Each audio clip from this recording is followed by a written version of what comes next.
സർക്കാർ വകുപ്പുകളിലും പൊതുമേഖലാ സ്ഥാപനങ്ങളിലും സമ്പദ് വ്യവസ്ഥയെ പരിവർത്തനം ചെയ്യാൻ കഴിയുന്ന പദ്ധതികൾക്കായി നിക്ഷേപകർ ഭൂമി തേടുമ്പോൾ പോലും വിശാലമായ ഭൂമി ഉപയോഗിക്കപ്പെടാതെയോ ചുവപ്പ് നാടയിൽ കുരുങ്ങിക്കിടക്കുകയോ ചെയ്യുന്നു. ഈ ഘടനാപരമായ വെല്ലുവിളിയെ അഭിസംബോധന ചെയ്യുന്ന സമഗ്രമായൊരു ലാൻഡ് മാനേജ്മെന്റ് നയം സർക്കാർ രൂപീകരിക്കും. ജനകീയ പ്രഖ്യാപനങ്ങളുമായി വി ഡി സതീശന്റെ ആദ്യ ബജറ്റ്. വ്യവസായങ്ങൾ പ്രോത്സാഹിപ്പിക്കാൻ ഭൂപരിഷ്കരണം 2 നടപ്പാക്കും. കടൽത്തീര സാധ്യതകൾ പ്രയോജനപ്പെടുത്താൻ മിഷൻ സമുദ്ര പദ്ധതി.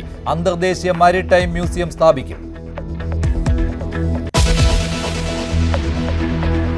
സംസ്ഥാന ജീവനക്കാരുടെ DA, പെൻഷൻകാരുടെ DR എന്നിവ മുടക്കം കൂടാതെ നൽകും. സർക്കാർ ജീവനക്കാരുടെ DA, DR മുടക്കം കൂടാതെ നൽകും. മെഡിസെപ് പരിഷ്കരിക്കും. NPS സംവിധാനം പരിഷ്കരിക്കും. നോൺ ജേർണലിസ്റ്റ് പെൻഷൻ തുക വർദ്ധിപ്പിക്കും.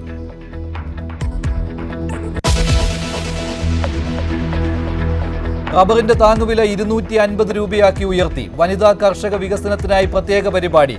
മലയോര മേഖലയിൽ ബഹുവിള കൃഷിരീതി പ്രോത്സാഹിപ്പിക്കും. പാലിന്റെ പ്രതിദിന ഉൽപാദനം 1 കോടി ലിറ്ററായി ഉയർത്തും.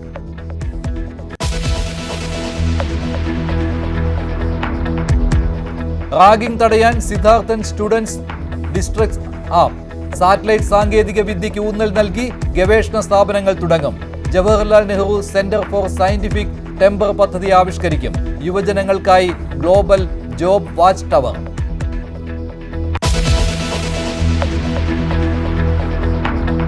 ഉമ്മൻചാണ്ടി ആരോഗ്യ ഇൻഷുറൻസ് പദ്ധതിക്ക് 10 കോടി.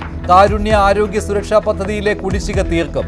ഹരിപ്പാടും തിരുവനന്തപുരത്തും പുതിയ medical college. Thiruvananthapuram Kozhikode light metro പദ്ധതി നടപ്പിലാക്കും. ലഹരി മാഫിയയുടെ വേരറുക്കുക എന്ന ലക്ഷ്യത്തോടെയും സംസ്ഥാന സർക്കാർ നടപ്പിലാക്കി വരുന്ന പദ്ധതിയായ ഓപ്പറേഷൻ തൂഫാന് 10 കോടി രൂപ വകയിരുത്തുന്നു. ഓപ്പറേഷൻ തൂഫാൻ വ്യാപിപ്പിക്കും. ലഹരി വസ്തുക്കൾ തിരിച്ചറിയാൻ ഡ്രഗ് ഡിറ്റക്ഷൻ കിറ്റുകൾ ലഭ്യമാക്കും. സ്ത്രീകൾക്കെതിരെയുള്ള കുറ്റകൃത്യങ്ങൾ തടയാൻ മകൾക്കൊപ്പം പദ്ധതി. കുട്ടികൾക്കെതിരെയുള്ള അതിക്രമങ്ങളോട് 0 ടോളറൻസ്.